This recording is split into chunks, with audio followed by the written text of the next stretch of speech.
Si hablamos de Colombia a inicios del siglo XXI, debemos de hablar de una patria llena de violencia, llena de dolor, derramamientos de sangre, carteles en su máxima expresión, asesinatos de candidatos presidenciales, un pueblo que no tenía cómo hacer valer sus derechos. Fue entonces cuando venían unas elecciones, se iban a dar 6 votos en total, y unos estudiantes lanzan una propuesta maravillosa, y es un séptimo voto. Ellos sabían que el Congreso no lo iba a aprobar, de hecho era algo ilegal, eh, anticonstitucional, pero ellos deciden hacerlo y lanzan esta propuesta que se conoce como la séptima papeleta. Los diarios en ese tiempo imprimieron, porque era el medio de comunicación masiva, obviamente, unos recortecitos. Los ciudadanos en sus casas los recortaban y con eso votaban. Alrededor de 3 millones de votos se dieron a favor de una reforma constitucional. Y es así como estos estudiantes y la ciudadanía fueron escuchados por la Corte Suprema de Justicia, que decide que el pueblo es quien tiene realmente la soberanía. Y a través de esta séptima papeleta se sepulta la Constitución del 86. Y fue un gran logro para Colombia. ¿Por qué? Porque esta constitución de 1886 era una constitución conservadora, era una constitución católica y centralista. En cambio, esta constitución de 91, adicional de darnos el nombre de Estado Social de Derecho, también es un gran triunfo y de empoderamiento de la ciudadanía, porque se establece la acción de tutela. El reclamar los derechos anteriormente tomaba años, eran procesos de años, y pasaron a ser procesos de solo días. También se da la libertad de culto, también se protegen, las minorías étnicas, además de establecer mecanismos de participación ciudadana como el plebiscito, como el referendo, la consulta popular y la revocatoria al mandato. También se forman instituciones como la Corte Constitucional, Fiscalía General de la Nación y la Defensoría del Pueblo. Además de también darle más autonomía a la Procuraduría. Pero aunque esta hermosa constitución existía y era cargada de derechos, eso no llevaba a su correcto cumplimiento. Entonces el gobierno idea un plan entre el año 99 y 2000. Ese plan era para atacar las guerrillas, era para acabar con el narcotráfico, era para acabar con los cultivos ilícitos, era para un incremento de fuerza pública. Entonces, ¿qué pasó? Su estrategia era terminar con el conflicto armado de una vez y por todas, que por eso era que habíamos cambiado la constitución y ese fue el inicio de todo, ¿verdad? Entonces, el presidente Pastrana, en asocio con el presidente Bill Clinton en ese tiempo, en el año 99-2000, inician con algo que se conoce como el Plan Colombia. Este Plan Colombia se establece para intentar terminar con la oleada de violencia que aquejaba el país y intentar terminar con las guerrillas y combatir el narcotráfico eficazmente. Y cabe resaltar que el Plan Colombia y la Constitución del 91 marcaron un cambio profundo entre la sociedad, entre el Estado y el conflicto armado en Colombia. Luego de esto nos encontramos con Álvaro Uribe. Él fue el presidente de Colombia hacia el año 2002. Él retoma el Plan Colombia, sí, pero suma algo adicional que se conoce como la PSD o Política de Seguridad Democrática. ¿Qué hace esa política de seguridad democrática? Quiere devolver la seguridad ciudadana. Se centra en la recuperación interna, la recuperación de vías, se centra en terminar lo que eran las pescas milagrosas, la oleada de secuestros que estábamos atravesando, incremento de la fuerza pública, mejores entrenamientos para la fuerza pública, combatir fuertemente las guerrillas y arrinconarlas, por así decirlo. Y claro que sí, se logró una reducción significativa en los secuestros. Muchos pueblos donde no había fuerza pública volvieron a tener fuerza pública. Pudimos volver a viajar con tranquilidad por las vías del territorio nacional sin temor a ser secuestrados, sin temor a pescas milagrosas. Siempre había acompañamiento del ejército, la policía. Pero esto también tuvo unos contras, y era que el uso desmedido de la fuerza, y el presidente Uribe avalaba el uso de la fuerza para recuperar el Estado como tal. Entonces esto trajo opositores.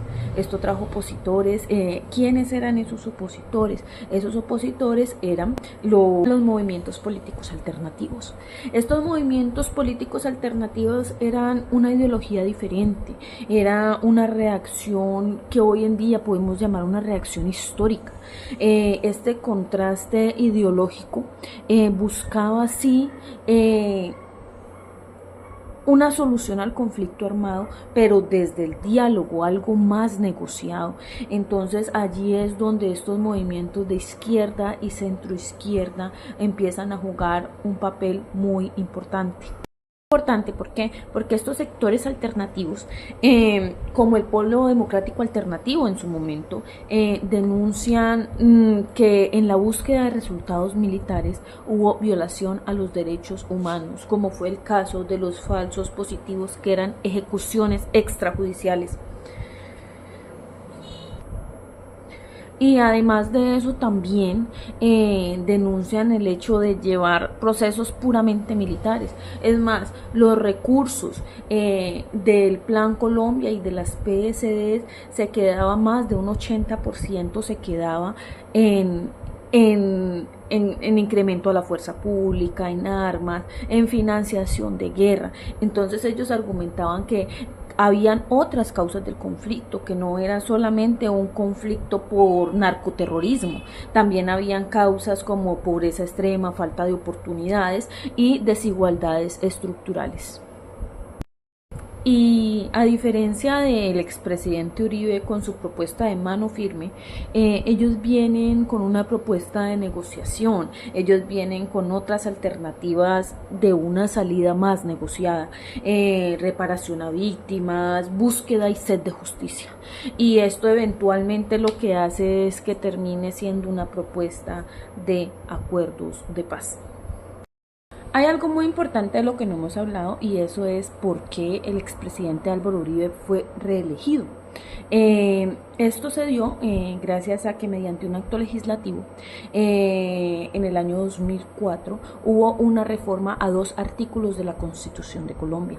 Esta reforma se fue aprobada por la Corte Constitucional en el año 2005, en la que reza que un presidente que esté haciendo ejercicio de su labor puede ser reelegido el siguiente periodo. Esto tuvo opiniones divididas en su momento. Obviamente la izquierda o la oposición, como querramos llamarlo, no estaba de acuerdo, pero Uribe contaba con un 70% de aprobación porque se habían visto los resultados de su primer periodo, resultados en cuanto a la seguridad democrática, resultados en cuanto a la reducción de los indicadores de violencia y la recuperación del control estatal, pero también desató un escándalo político conocido como la Yidis política, donde la entonces congresista Yidis Medina aceptó haber recibido sobornos por parte de funcionarios del gobierno a cambio de dar el voto decisivo de dicha aprobación. Finalmente fue aprobado, y Uribe, después de su segundo periodo, en el año 2010, quiso volver a lanzarse a la presidencia de la República para un tercer periodo, pero es entonces cuando la Corte Constitucional le dice: no señor, ya no más. Entonces allí frena y cambiamos de presidente a Juan Manuel Santos. Habíamos hablado de los movimientos políticos alternativos y habíamos quedado en que ellos querían el diálogo y no el uso de la fuerza, y habían lanzado propuestas para el proceso de paz, y finalmente el proceso de paz inicia en el año 2016 en el gobierno del presidente Juan Manuel Santos. Dichos acuerdos de paz se enfocaron más que todo en lo que fue la apertura democrática y en lo que fue la participación política, es decir, un cambio de armas por política. Este acuerdo facilitó, es más, que las guerrillas se convirtieran en partidos comunes y consolidó la lucha política, enfocándose más por vías democráticas y fortaleciendo así la izquierda. En cuanto a los TLC, se firmaron acuerdos con Estados Unidos, con la Unión Europea y con otros países para abrir mercado. En cuanto a la inversión extranjera, se promovió la entrada de capitales extranjeros. Dichos capitales ingresaron en sectores como servicios públicos, energía y minería. Y también se dio continuidad a lo que fue la política de libre mercado, a lo que fue la desregulación y privatización de activos estatales. Eso había iniciado desde finales del siglo XX y se terminó dando este revolcón económico.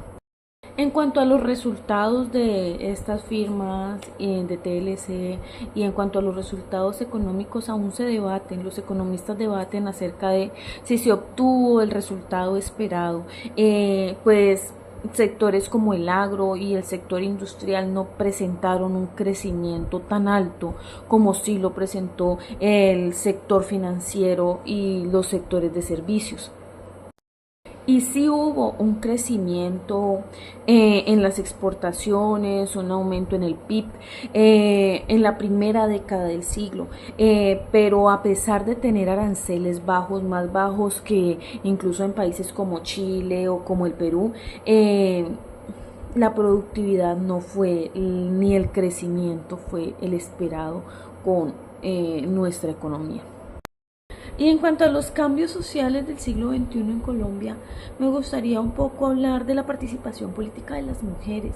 Y me ha gustado a mí personalmente mucho ver el cambio tan positivo que ha tenido nuestro país en cómo se ve la mujer, la equidad que hemos tenido de género, el giro que hemos tenido hacia defender a la mujer con leyes que la defienden del acoso, del abuso, que la defienden de la violencia intrafamiliar, del feminicidio. También hoy en día las mujeres ya pueden aplicar a la restitución de tierras y a cargos importantes. Hasta el día de hoy tenemos vicepresidenta mujer. Eso ya deja mucho que decir de nuestra patria. Y ya para finalizar, hablemos un poco de este siglo XXI en una época más moderna. Tuvimos problemas grandes y retos que enfrentar como nación, como fue la migración de nuestros hermanos venezolanos hacia nuestro país, como fue la pandemia, como fue el estallido social y el paro nacional. Realmente nos dejó ver que aún no estamos preparados para muchas situaciones. La pandemia tal vez fue un detonante de mirar cómo estábamos en condiciones de nuestra salud, cómo estábamos en planes de contingencia ante este tipo de emergencias,